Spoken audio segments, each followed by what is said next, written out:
بسم اللہ الرحمن الرحیم الحمد للہ وحدہ والصلاة والسلام علی من لا نبی بعدہ قال اللہ عز وجل فی القرآن المجید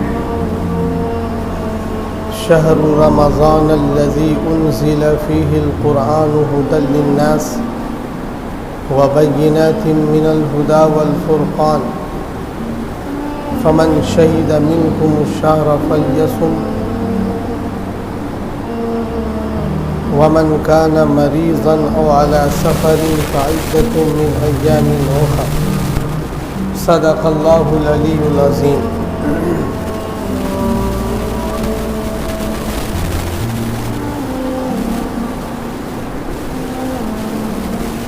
ماہ رمضان المبارک اب ہمارے بالکل سامنے ہے. اس ماہ مبارک کی عظمت اور اس کی اہمیت اور اس کی فضیلت پر گزشتہ جمعے بھی مختصر سی بات ہوئی.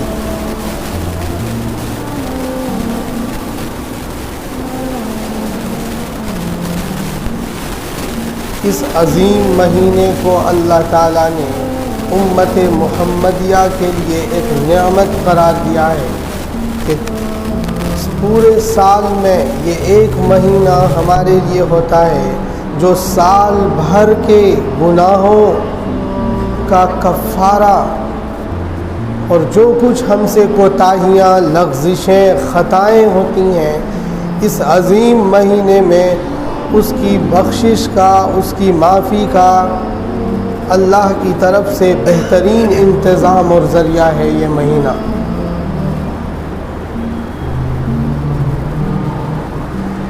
سال بھر ہم دنیاوی کاموں میں مسلسل مصروف رہتے ہیں، ہم سے کمیاں، کوتاہیاں، خطائیں ہوتی ہیں. اللہ فرماتے ہیں کہ 11 مہینے تک جو کمی کوتاہی ہوئی ہے اس عظیم مہینے میں اس کی تلافی کر لو. اس عظیم مہینے کو مضبوطی سے پکڑ لو.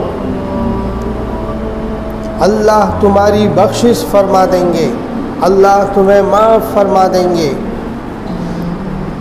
ہر مرد، بالغ اور بالغہ عورت پر یہ روزہ فرض ہے. رمضان المبارک کا روزہ فرض ہے.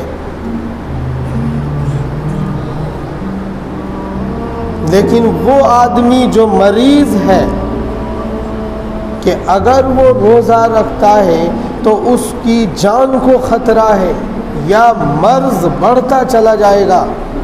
اس کی کنڈیشن بیماری کی ایسی ہے کہ اگر وہ روزہ رکھتا ہے تو مرض بڑھتا چلا جائے گا یا جان کو بھی خطرہ لاحق ہو سکتا ہے. وَمَنْ كَانَ مَرِيضًا، جو شخص تم میں سے بیمار ہو اس کے لیے رخصت ہے.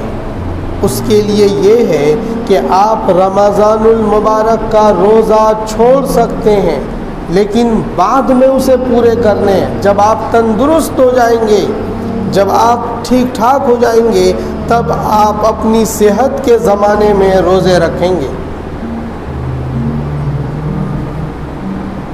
لیکن کوئی اتنا بیمار ہے، مان لو ضعیف ہو چکا، اتنا بیمار ہے، یا بعض جوان بھی بہت بیمار ہو جاتے ہیں جس کی کنڈیشن بہت زیادہ خطرناک موڑ پر آ جاتی ہے، تو ایسے آدمی کے لیے روزہ بعد میں بھی اگر اسے وقت نہیں ملتا تو فدیہ بھی دے سکتا ہے. فدیہ بھی دے سکتا ہے. ایک روزے کی طرف سے ایک فدیہ کا مطلب ہے کہ ایک صدقۃ الفطر پر جو ہم صدقہ دیتے ہیں 2.25 سیر گیہوں، وہی فدیہ ہے. تو جو بیمار ہے اس کے لیے گنجائش ہے روزہ نہ رکھنے کی. آج کل شوگر پیشنٹ والے لوگ بڑے پریشان ہیں. کہ ہم کیا کریں، شوگر کا پرسنٹ اتنا بڑھا ہوا ہے کہ اگر وہ روزہ رکھتا ہے تو مزید بڑھنے کا خطرہ ہے، یا روزہ رکھنے سے شوگر اس کا اتنا گر جاتا ہے کہ چکر آنے لگتا ہے، گر سکتا ہے وہ، اور کسی بھی طرح کے جانی خطرے کا اندیشہ ہے، تو یہ شوگر والا پیشنٹ بھی وہ پیشنٹ اور مریض ہو گیا جس کی جان کو خطرہ ہے۔ ایسے آدمی کے لیے رخصت ہے شریعت میں کہ وہ جب شوگر صحیح لیول پہ آ جائے تو وہ روزہ رکھ لے، اور اگر آتا ہی نہیں صحیح لیول پر تو پھر وہ فدیہ دے سکتا ہے۔ لیکن تھوڑا موڑا شوگر ہو اور لیول اس کا صحیح چل رہا ہو تو وہ ایسا نہ کرے، اسے تو روزہ رکھنا ہے۔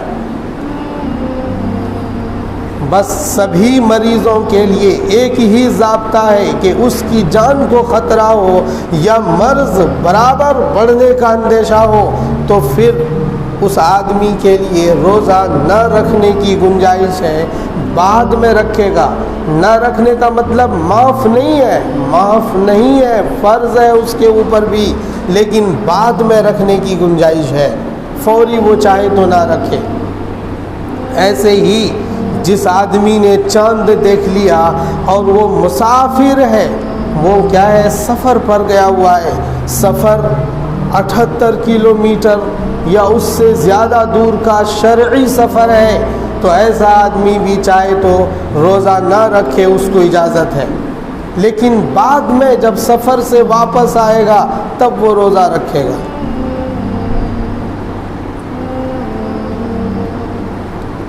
لیکن اگر سفر مشکل دہ نہیں ہے، مشکلات والا سفر نہیں ہے، مان لو آپ راجدھانی ایکسپریس سے سفر کر رہے ہیں یا first a C second A سی میں آپ سفر کر رہے ہیں، تو ایسے میں کیا مشکل ہے، وہ تو گھر سے بھی زیادہ شاندار لگژری لائف گزرتی ہے ٹرین میں، بہت شاندار طریقے سے اے سی چلتی رہتی ہے، بہت آرام، بہت سکون، کوئی چہمی گوئیاں نہیں، بہت ٹینشن فری ہوتا ہے وہاں پر آدمی، تو اس میں تو پھر روزہ نہ رکھے، یہ سب تو پھر ٹھیک نہیں ہے۔ پر اگر وہ چاہتا ہے کہ روزہ نہ رکھوں، تو چونکہ شریعت کا رولز اس پر لاگو ہو رہا ہے کہ وہ 78 کلومیٹر سے زیادہ سفر کراس کر رہا ہے، تو وہ چاہے تو نہ رکھے۔ لیکن ایسے آدمی کو جس کا سفر آسان ہے، آسان سواریوں پر جا رہا ہے، تو پھر وہ روزہ رکھنا اس کے لیے بہتر اور افضل بات ہے۔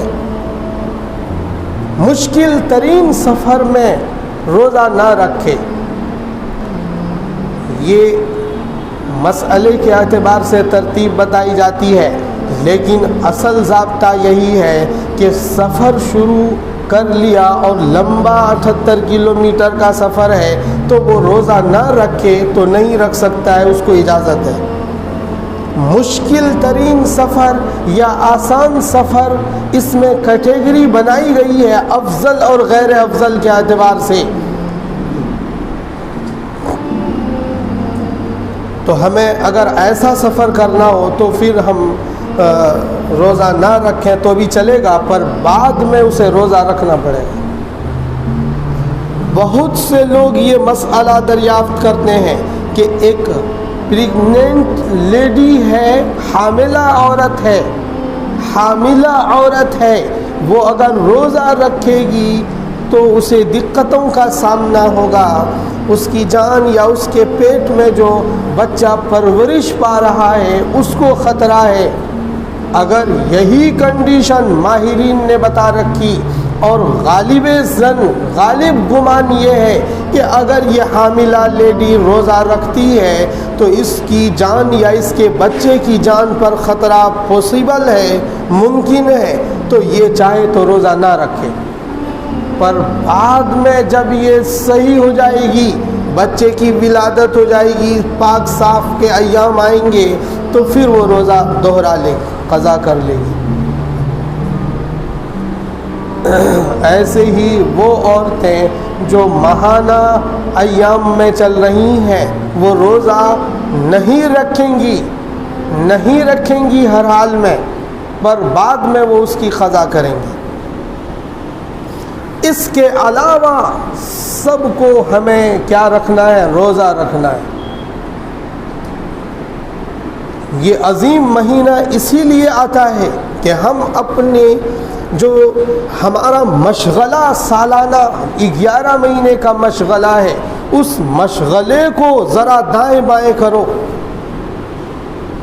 آفس ٹائم کا یا کارخانے کا نظام ہے، فیکٹری کا نظام ہے، کام کاج کی ترتیب ہے، اس کو آگے پیچھے کرنے کی ضرورت ہے۔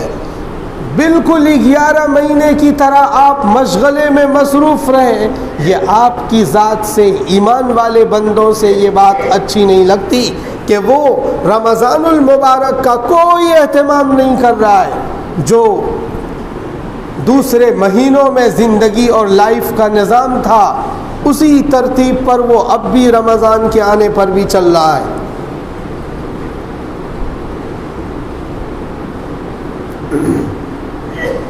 حضرت معاذ ابن جبل رضی اللہ تعالیٰ عنہ جب آخری وقت آیا، روح نکلنے کا وقت آیا، تو کہنے لگے مجھے اپنی زندگی سے اور اس دنیا سے تو پیار ہے، لیکن اس لیے نہیں کہ میں دنیا پسند کرتا ہوں، اس لیے کہ مجھے روزہ رکھنے کا موقع مل جائے، اس لیے کہ مجھے سجدہ کرنے کا موقع مل جائے، اس لیے کہ میں اللہ کو منا سکوں، اس لیے کہ میں اللہ کو بار بار یاد کر سکوں، اس لیے کہ میں قرآن کریم کی باضابطہ تلاوت کر سکوں، اس لیے کہ میں غریبوں کی مدد کر سکوں، اس لیے کہ میں اللہ کو راضی کر سکوں۔